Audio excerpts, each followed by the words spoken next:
Legends of Kronia, originally known as Mystic Worlds, a little free-to-play ORPG started in 2003 by Video, a member of the gaming website Gamelovers.ca, which later became Gameloverstudios.com, made using a freeware engine called Uber RPG, based on the Player Worlds engine, a popular free MMO game-making tool anyone could download and use to host games. While most games on the engine from that era failed and fell to obscurity, amounting to nothing more than curiosities and after-school projects for kids to make and show off to their friends or make them play with them, a few managed to garner a pretty decent following, and fewer still are even still alive today. Legends of Kronia was a brave little game made for fun that grew a surprising community during its lifetime, and still has its own fair share of followers who managed to keep finding their way back time and time again. However, this game underwent an insane number of changes in ownership, confusing balance revamps, and had its own subset of all-out drama that came about simply due to being a part of the niche that it was: ORPGs. Hey folks, London here. But for the purpose of this video, I'm not London, but instead I'm Rocky, the swordsman, wandering the countryside, making friends at the inn, eternally stuck somewhere between level 12 and age 12. Incidentally, Mystic Worlds is where I first came up with my screen name, Rocky, named after the Rockshi series of LEGO Bionicle sets, but that's neither here nor there. Let me give some backstory about my own experience with the game. I was 12 when Mystic Worlds came out in 2003. This was the period when video game-themed sprite movies on Newgrounds were booming, and I was of course completely enamored with them. I decided to hop on Gamelovers.ca from there because I liked some of the Flash videos they made, and also because I was reading the ongoing webcomics by resident artist B-Man, SMS, or Super Mario Stupidity, and DCA by the same guy, which I never did figure out what that stood for. One day I noticed there was a game on the site, Mystic Worlds. I figured, what the heck, I like games, I'll give it a try, and that ended up being my first experience with anything resembling an MMORPG in my life. Getting to interact with other players in this colorful, fleshed-out game world, train with people, make friends, trade equipment, learn what it feels like to be a mortal before an almighty big kid administrator, I fell in love with it immediately, and it became my go-to after-school activity. Nearly every day in 7th and 8th grade, I'd get home and hop on Mystic Worlds and see all my friends, then sit on a bench and neglect my training because I was lazy, chit-chatting with players and making pretend scenes using custom RP emotes to deepen the immersion. I had friends in school, sure, but this game was the first time I really felt like I was part of a community. Then, I went to high school. From fall of 2005 through spring of 2006, I rarely got to play the game at all because I was off at boarding school and couldn't access the game server. And during that time, I seemed to have missed some interesting goings-on. In the end, I didn't miss that much, but at the time it felt like the whole game world had passed me by. The following years, I was back at home and could play the game full-time at home again. I was back in my little online, home away from home at home. It was also around that time that I got granted admin powers, and was free to mess with the game essentially as I saw fit, within reason. That was also around when I met Cormac and got him into the game, under the name Caliborn, which he also got made an admin eventually. It turns out all you really needed to do to get admin powers was to play regularly and not be a complete psychopath, who knew? Of course, I didn't want to be one of those power-hungry tyrants, but being an angsty teenager at the time, I would occasionally slap people who annoyed me with the long arm of the gods. In the end, I didn't go too overboard, so all was well. By this point, the name of the game had changed from Mystic Worlds to Legends of Kronia, and it was being run by someone other than Video. He was still around, but wasn't hosting anymore, as far as I know, but we'll get to that. This was when things really started to get messy.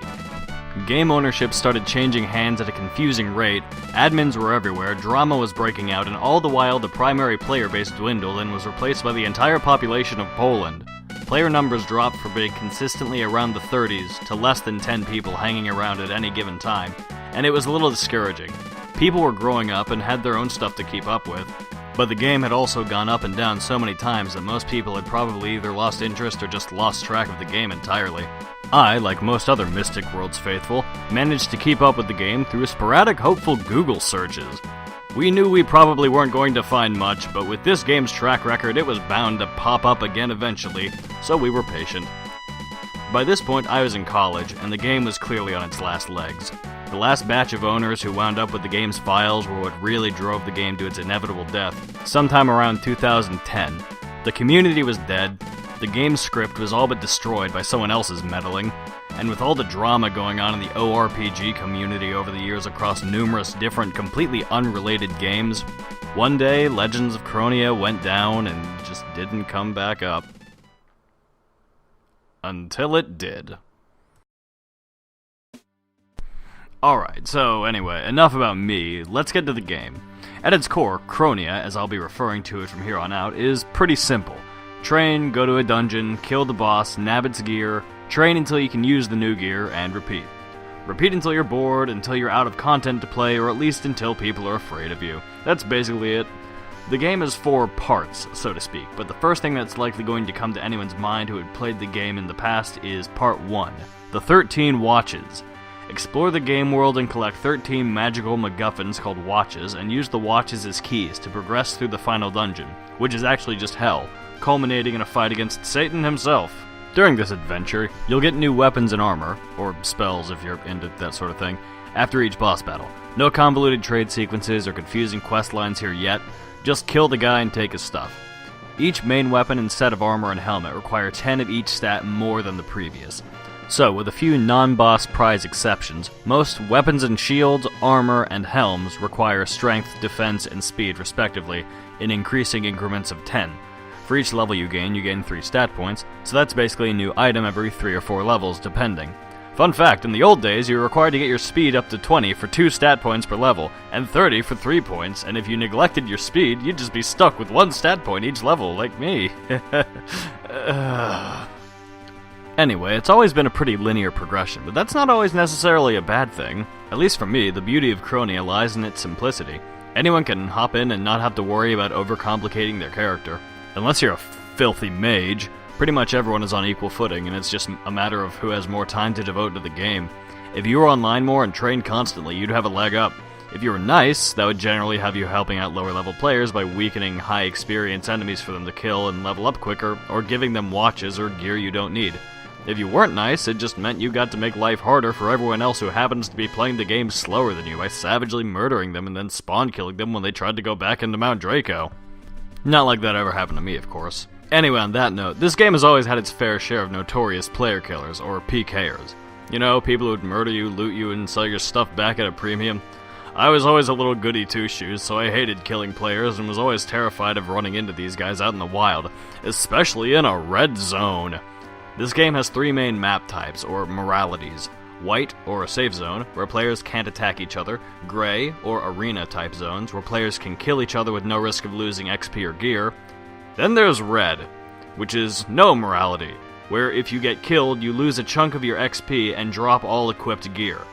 These zones were prime spots to prey on noobs or try and gank anyone who challenged your dominion. Every now and then you'd pass by a red map just littered with piles of loot from when some sort of massive PK storm erupted, like a bad omen or something. Despite all that, the community was actually really chill. At its prime, the game would often have 30 to 40 players online at a time, and many more than that were registered. It wasn't uncommon to have 10 or so people just gathered around the bench in Darktown or around the waterfall in player-owned caves in Mount Draco, just shooting the breeze like any other chat room with avatars. The admins were cool and would hold events and interact with the player base, make special maps, and occasionally pull pranks on people. It helps that most of the player base was on average probably around 14 or so, including the people running the game, so nothing felt too serious or fast-paced. The game and its community didn't take itself too seriously, and that was something I personally liked about it over other games, since I felt like I could just do what I wanted and still have fun without having to work too hard. It was also nice that most of the game world was easily accessible from the start, so even if you weren't strong enough to fight the enemies in a particular zone, you could still go there and explore just for fun. It's the type of game where people literally had pretend picnics and hiking trips in parts of the game world just because they could.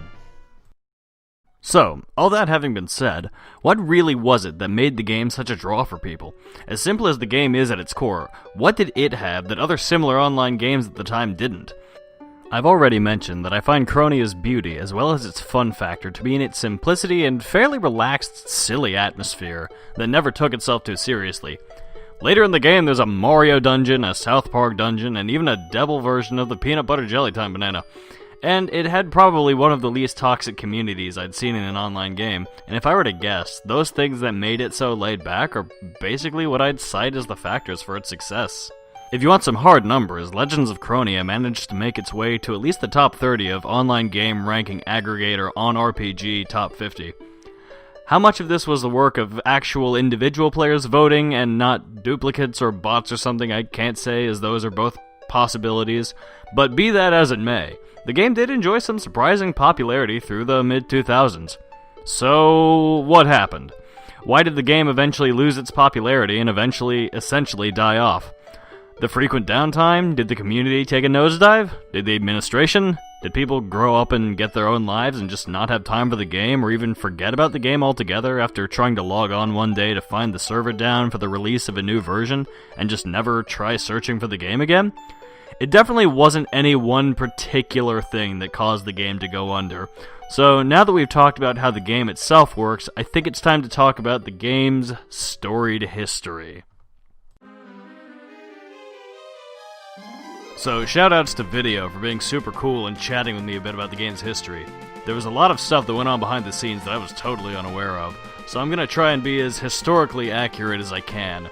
There may be some personal bias just due to me understanding things solely as I saw them as they happened, but here's how it seems everything went down. So, let's go back to 2003. Video and some friends of his had discovered a game-making engine called Mirage and decided to give it a whirl. They got to work mapping, and the game was hosted by another online acquaintance of theirs who also contributed to some of the mapping. Then, when they were a few dungeons into creating the game and had a couple of players join, Video got connected with Gamelovers.ca, who started hosting the game and netted a huge boost in traffic, made even greater by further advertising on the video game flash site VGDC. Before the main game was even completed, it was already rapidly gaining in popularity. Fast forward a few months, and the team had finally finished what was supposed to be the last dungeon, Hell, a gauntlet of all the game's bosses leading up to a final showdown with the devil himself, with some sweet indestructible gear and a medal as the grand prize. At this, the team, mainly consisting of Video, Nick, Kyle, and Akil, were pretty happy with what they'd accomplished. Akil quit, satisfied with the state of the game, and Video also mentions he felt like he was basically done by that point. But the people wanted more, so off he went to get started on what would go on to be called Part 2. Video had been working on Part 2 by himself when two new faces entered the ring. Takari, who offered to help with spriting and mapping, and he was indeed very good at what he did, helping to make some of the most noteworthy spots in the late game. And then there was Bradyak, who found the game and offered to code for it. At the time, Video was looking to make new features for the game, so this was exactly what he was looking for. And here's where things start to get complicated. After Bradyak started coding for the game, he took it upon himself to upload what he referred to as an update to the game, with a host of new features, but what he didn't mention was that one of the new features was a new name, Legends of Kronia. Basically overnight, with no consultation with the owner Video, Mystic Worlds became Legends of Kronia. Well, I'd seen Bradyak's name floating around on other Mirage or Eclipse games around that time. He wasn't part of the original Player Worlds group. To my understanding, he and Video got in touch and Bradyak was brought on as a coder to add new features to the game, which is how he got made High Admin. He needed scripting powers which only high-level admins could have, for good reason. Now, this all started going on between 2004 and 2005, if I recall correctly, and didn't really seem to affect anything game-wise for a good while. People went about their business, Video and some other admins stayed active with the community, new zones continued to be created, and new players continued filtering in. Everything was fine, with the exception that Bradyak didn't really seem like he had a whole lot to do with the game itself and what was going on within it. He just hung around there as some sort of weird, shady figurehead. Regardless, he had the run of two reasonably large games at the time, Legends of Kronia and Jareth Online. Both games had little crossover between player bases. They were largely completely separate communities. Jareth felt more like a real, fully realized, more serious online RPG. I never got that into it myself, but having played a bit into it, I can attest to it being a fairly well put together game. Either way, here was Bradyok looming over both games, and it seemed like all his time was going into Jareth, and very little was being put into Legends of Kronia. Thankfully, Video and his admin crew were still on the ball and keeping things going very nicely, but after a while, when the team began to fade, it started becoming more clear that the guy hosting Kronia didn't really care much about it. Things progressed fairly uneventfully. The game was on a new engine called Extreme Worlds, Kronia Parts 2 and 3 were underway, and as a bit of a time capsule, Takari, one of the big mappers from the time, put together a guide for the game that included training pointers and guides through Parts 1 and 2, and Part 3 had barely even begun construction at that point. In fact, you can actually still view the guide online in the Internet Archive, it's kinda cool. At this time, an entirely new group of admins was running the game. Video is still there, Kyle and Sock would pop in occasionally, but for the most part it was a new bunch leading the pack for the newer parts of the game.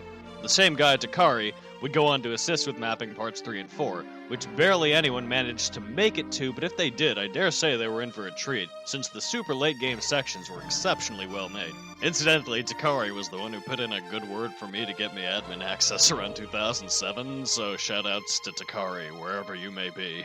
However, around when I gained admin access myself was when things really started to get unstable, and I promise it wasn't my fault, things just sort of happened that way.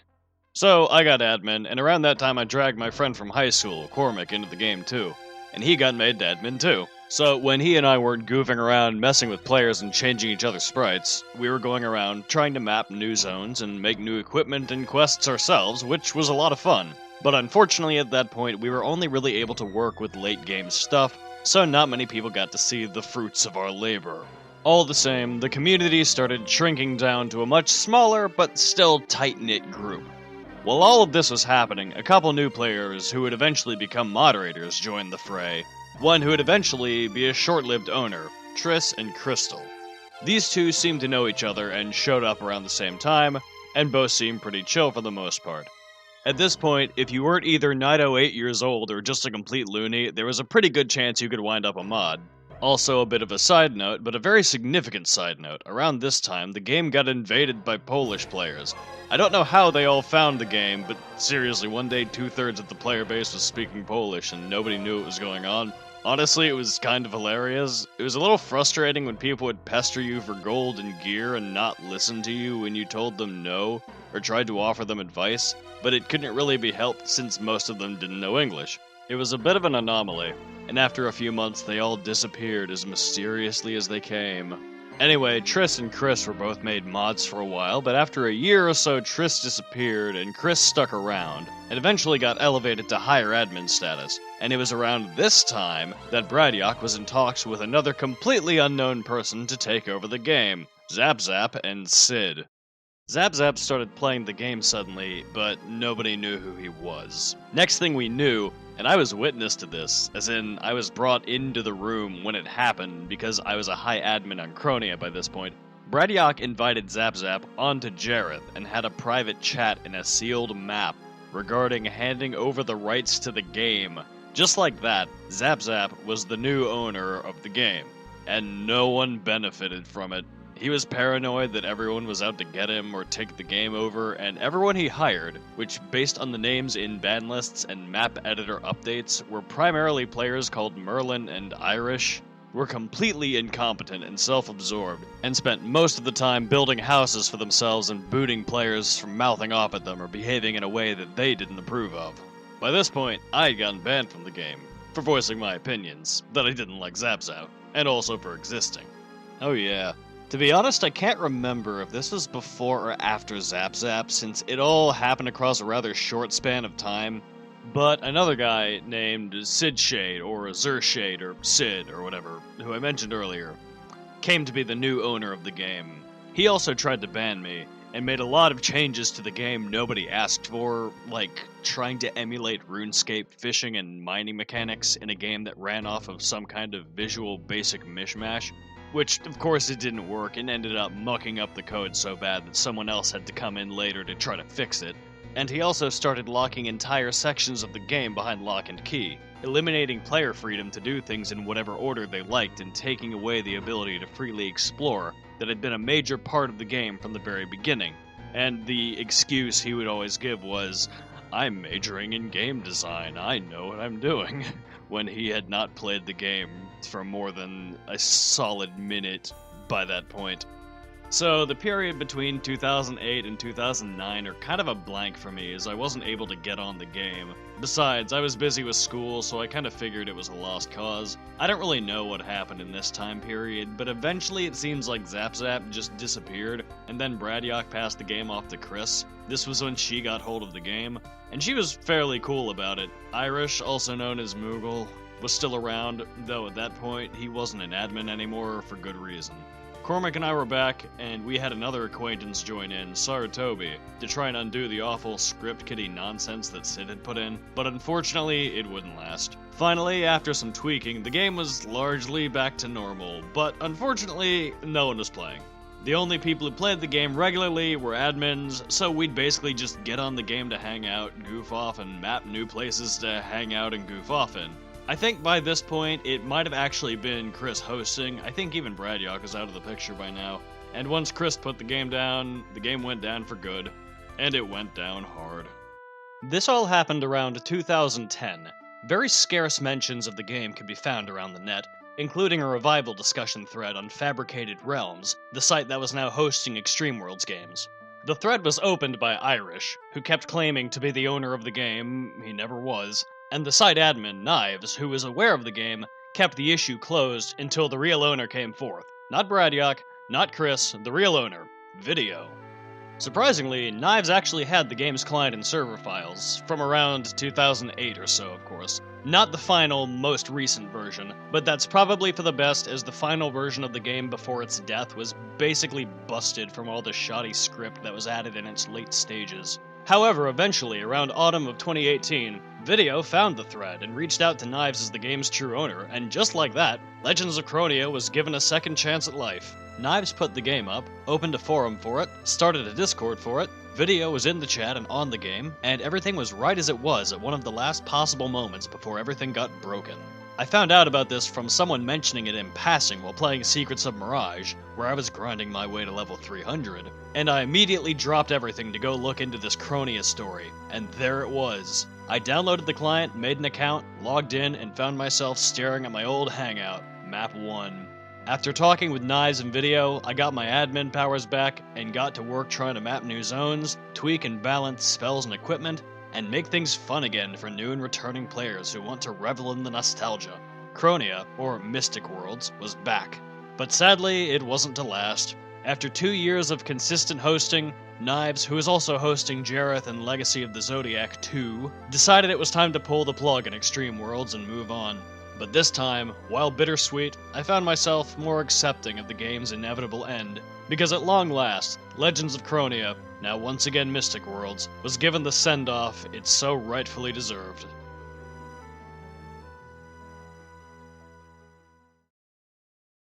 So that's the story of Mystic Worlds, or Kronia. I guess it's hard to really put into words exactly why the game means as much to me as it does. I want to say my entire experience with the game, spanning more than half my own life, honestly helped shape who I am now. But in the end, I think it was a game that just came into my life at the right time and in the right place. My fondest memories of it are mostly from its first year, though my time spent goofing off with it in high school meant a lot as well. Goofy stuff like the admins hosting trivia contests only to update the map to an arena, resulting in a horrific bloodbath in the contest hall, my friend getting sent to jail multiple times as a prize for winning actual trivia contests, prison guards being turned into tiny dwarf men called penises, being labeled a player killer after killing a player in self-defense after they lured me to the Coliseum to try to mug me, and then getting cornered in the bedroom in the inn by an admin telling me it's not good to be a player killer and killing me, an ice skating rink showing up in the main town covered in Luigi's, even getting my account hacked and my character deleted and being too sad to train up a new character and instead begging for an admin to remake my own dumb character. So many stories, and I'll never forget the people I met and friends I made on the game, most of whom I lost contact with when AIM and MSN Messenger got the axe. I'll throw some player names up on the screen for old time's sake, while the rest of the video plays out. Anyway, it's safe to say that Kronia is one of my favorite games, and I reserve the right to not justify that statement beyond fortunate happenstance. It is what it is, a game I played as a kid that I like, and I'm glad I got to be there for the game's last big hurrah. Anyways, if you actually found this video in the first place, I'm guessing you might have even been searching for the game yourself after all this time. And if you made it this far into the video, thanks a lot for watching. I don't really make stuff like this, so I tried not to bog it down too much with fluff. I just really wanted to share this little game with whoever might be interested. So thanks for stopping by. Leave a comment if you want, or even if you actually played the game, and I hope to see you around. Later.